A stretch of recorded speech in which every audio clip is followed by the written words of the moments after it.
La vie des 12 Césars. La vie de Caligula par Suétone. Interprétation Anne-Sophie Robin. Réalisation Patrick Martinez-Bourna.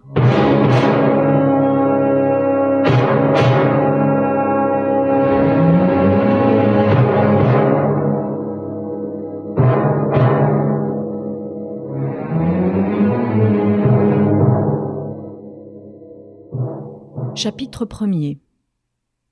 Exploit et mort de Germanicus, père de Caligula. Germanicus, père de Caius César Caligula et fils de Drusus et d'Antonia, la plus jeune des filles d'Antoine, fut adopté par son oncle Tibère.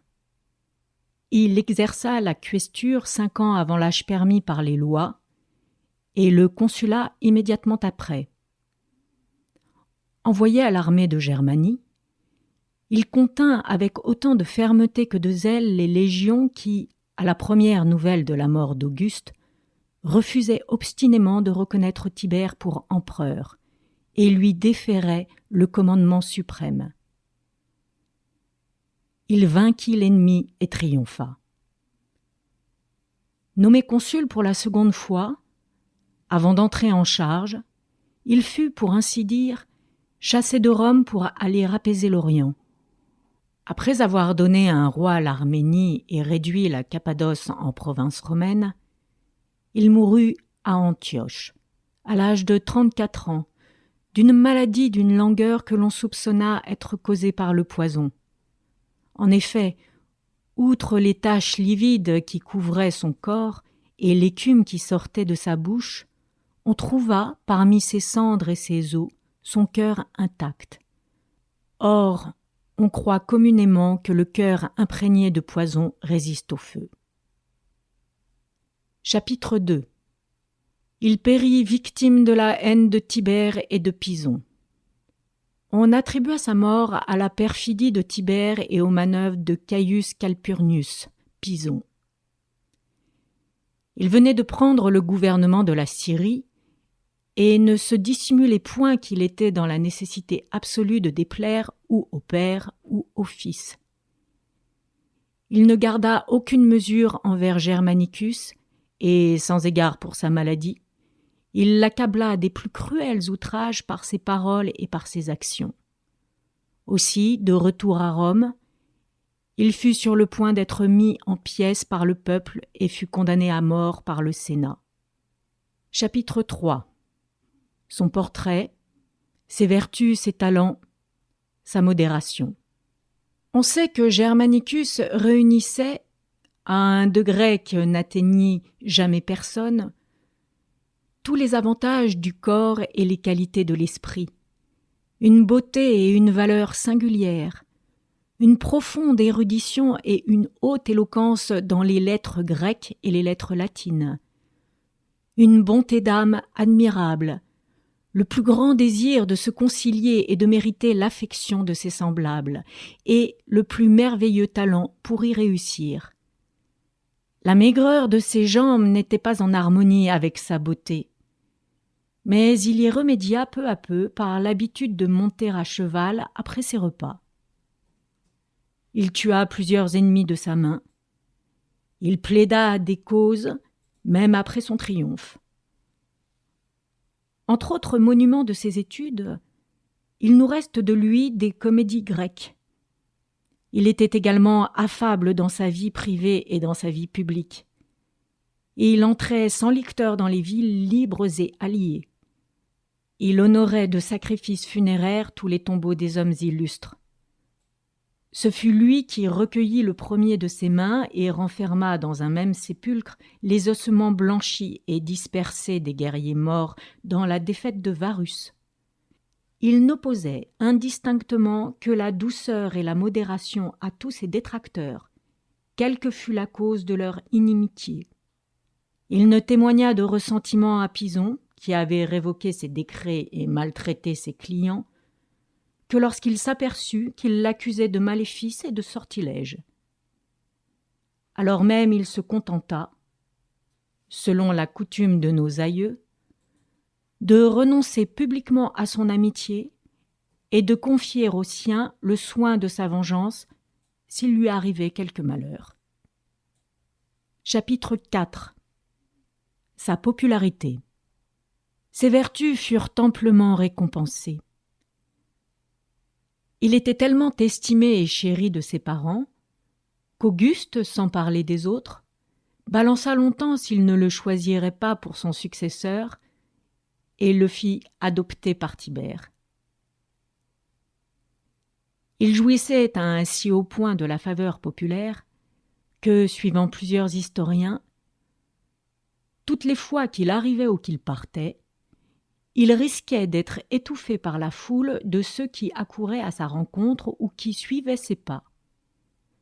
Quand il revint de Germanie, après avoir apaisé la sédition de l'armée, toutes les cohortes prétoriennes allèrent au-devant de lui, quoiqu'il n'y en eût que 2 qui en eussent reçu l'ordre, et le peuple romain, de tout sexe, de tout âge et de toute condition, se répandit sur sa route jusqu'au 20e milliaire. Chapitre 5. Douleur universelle causée par sa mort. De plus grands et de plus énergiques témoignages d'affection éclatèrent à sa mort et après sa mort. Le jour où il cessa de vivre, on lança des pierres contre les temples, on renversa les autels des dieux. Quelques particuliers jetèrent dans les rues leurs dieux pénates, d'autres exposèrent leurs enfants nouvellement nés. On dit même que les barbares, alors en guerre avec nous ou entre eux, consentirent à une trêve, comme dans un malheur à la fois domestique et universel. On ajoute qu'en signe de grand deuil, quelques princes se coupèrent la barbe et firent raser la tête de leurs épouses, et que même le roi des rois s'abstint de la chasse et n'admit point les grands à sa table, ce qui, chez les Parthes, équivaut à la clôture des tribunaux. Chapitre 6. Marque de deuil à Rome. À la première nouvelle de sa maladie, Rome fut consternée et attendit avec tristesse de nouveaux messages. Tout à coup, vers le soir, le bruit se répandit, on ne sait comment, que Germanicus était rétabli. Aussitôt on courut au Capitole avec des flambeaux et des victimes. On brisa presque les portes du temple dans l'impatience d'offrir des actions de grâce. Tibère fut réveillé par les cris de ceux qui se félicitaient et qui chantaient de tous côtés. « Rome est sauvée, la patrie est sauvée, Germanicus est sauvé. » Mais lorsque sa mort fut enfin devenue certaine, aucune consolation, aucun édit ne put contenir la douleur publique. Elle dura même pendant les fêtes de décembre. Les abominations des années suivantes ajoutèrent encore à la gloire de ce jeune prince et au regret de sa perte. Tout le monde pensait, et avec raison, que le respect et la crainte qu'il inspirait à Tibère avaient mis un frein à la barbarie et qu'il fit bientôt éclater. Chapitre 7. Mariage et enfant de Germanicus. Germanicus avait épousé Agrippine, fille d'Agrippa et de Julie, et il en eut 9 enfants. 2 d'entre eux moururent en bas âge, et un 3e au sortir de l'enfance. Ce dernier était remarquable par sa gentillesse. Livie orna son image des insignes de Cupidon et la plaça dans le temple de Vénus, au Capitole. Auguste la mit dans sa chambre et la baisait toutes les fois qu'il y entrait. Les autres survécurent à leur père, savoir 3 filles, Agrippine, Drusilla et Livilla, nées dans 3 années consécutives, et 3 enfants mâles, Néron, Drusus et Caius César. Le Sénat, sur les accusations de Tibère, déclara Néron et Drusus ennemis publics. Chapitre 8. Opinions diverses sur le lieu où naquit Caligula. Caius César naquit la veille des calendes de septembre, sous le consulat de son père et de Caius Fonteius Capito. On ne s'accorde pas sur le lieu de sa naissance. Cneius Lentulus Gaetulicus dit qu'il est né à Tibur. Pline prétend que ce fut dans le village. Nous espérons que vous avez apprécié cet aperçu. Pour continuer à écouter ce livre audio sur Google Play Livres, utilisez le lien dans la description de la vidéo.